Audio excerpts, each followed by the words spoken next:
बिस्मिल्लाहिर्रहमानिर्रहीम। अस्सलाम वालेकुम वरहमतुल्लाहि वबरकातुहू। मैं हूं आपका family physician doctor Mohammad Asif Younus. आज हम डिस्कस करेंगे कि ORS या निमकोल क्या है और निमकोल को घर पर कैसे बनाया जा सकता है। कै या लूज़ मोशंस की सूरत में यानी इसहाल की सूरत में जिस्म से पानी और नमकियात ख़ारिज हो जाते हैं। इनकी कमी कभी कभी जानलेवा भी साबित हो सकती है।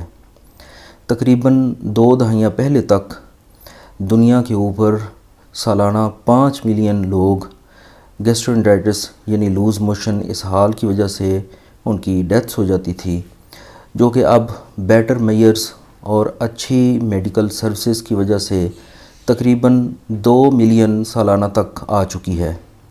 गैस्ट्रोएंटेराइटिस, जिसको आम अल्फाज में हम गैस्ट्रो भी कह देते हैं, इसमें पानी की कमी को पूरा करने के लिए जो महलूल इस्तेमाल किया जाता है उसको निमकोल या ORS बोलते हैं। ORS का मतलब है ओरल रीहाइड्रेशन सॉल्यूशन या ओरल रीहाइड्रेशन साल्ट्स। इसका और नाम ORT भी हो सकता है, यानी ओरल रीहाइड्रेशन ट्रीटमेंट। पानी की कमी या डिहाइड्रेशन को हम अमूमन 3 हिस्सों में तकसीम करते हैं, जैसा कि माइल्ड, मॉडरेट और सीवियर डिहाइड्रेशन। इसमें आम तौर पर सीवियर डिहाइड्रेशन में ORS के बजाय हम IV फ्लूइड्स देते हैं, लेकिन माइल्ड और मॉडरेट डिहाइड्रेशन में ORS का इस्तेमाल इंतहाई अहम होता है। सितंबर 2003 से पहले ORS की स्ट्रेंथ और तरह की होती थी, लेकिन सितंबर 2003 के बाद इसकी जो ओस्मोलैरिटी है उसको चेंज कर दिया गया, यानी अब लो ओस्मोलैरिटी ORS इस्तेमाल किया जाता है, जिसमें थोड़ी सी ग्लूकोज और दूसरे नमकियात की रेशो कम रखी जाती है। लो ओस्मोलैरिटी जो ORS है, जो कि आजकल मार्केट में मौजूद है, उसकी तरकीब कुछ इस तरह से है। ग्लूकोज 6.75 ग्राम होता है। इसमें सोडियम क्लोराइड जो है वो 1.3 ग्राम होता है। KCl यानी पोटाशियम क्लोराइड 0.75 ग्राम होता है और सोडियम सिट्रेट या ट्राइसोडियम सिट्रेट 1.45 ग्राम होता है।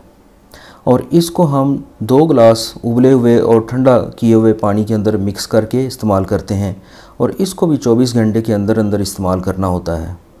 अगर घर में निमकोल या ORS बनाना मकसूद हो तो इसकी तरकीब इंतहाई आसान है। 4 गिलास पानी को उबाल कर ठंडा कर लें। उसमें 6 चम्मच लेवल्ड चीनी के, पिसी हुई चीनी हो जाए तो ज़्यादा बेहतर है, वो आप उसमें मिक्स करें और आधा चम्मच नमक का जो टेबल साल्ट होता है हमारा, ये मिक्स करें। बस ये ORS तैयार है। कुछ फार्मूलेशंस इस तरह की भी होती हैं कि उसमें लीमू भी डाला जाता है, यानी इस महलूल में आधे से 1 लीमू जो दरमियाने साइज़ का हो वो आप इसमें निचोड़ लें तो आपका घर में ORS तैयार है।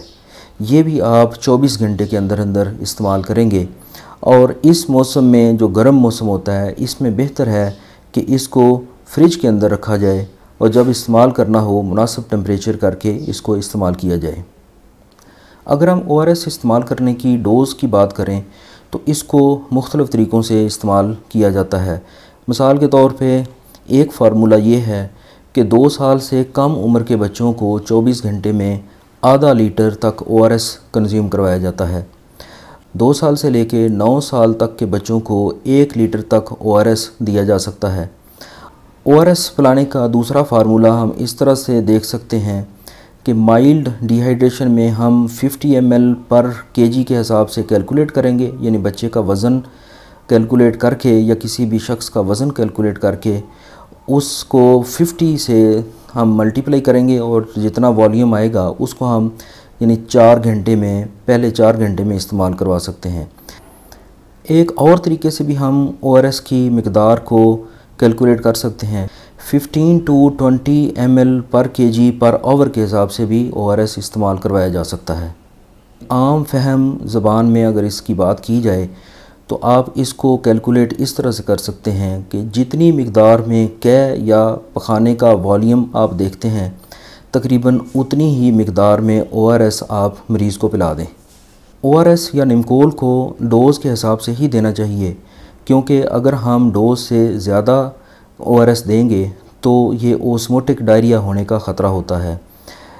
ओस्मोटिक डायरिया का मतलब ये है कि नमकियात यानी जो ORS के अंदर मौजूद होते हैं वो हमारी अंतड़ियों में इतनी मिकदार में जमा हो जाते हैं, जिनकी वजह से पानी अंतड़ियों से रिस कर ख़ुद ही ओस्मोटिक ज़रिए से यानी ओस्मोसिस के ज़रिए से वो अंतड़ियों में जमा होता है, जिसकी वजह से लूज़ मोशन और ज़्यादा हो जाते हैं। उम्मीद है कि आपको निमकोल या ORS से मुतल्लिक़ ये वीडियो पसंद आई होगी।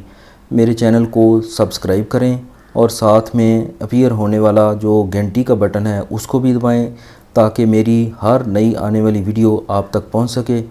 मेरी वीडियो को लाइक करें, शेयर करें, ताकि दूसरों का भी भला हो। इजाज़त दीजिए। अल्लाह हाफ़िज़।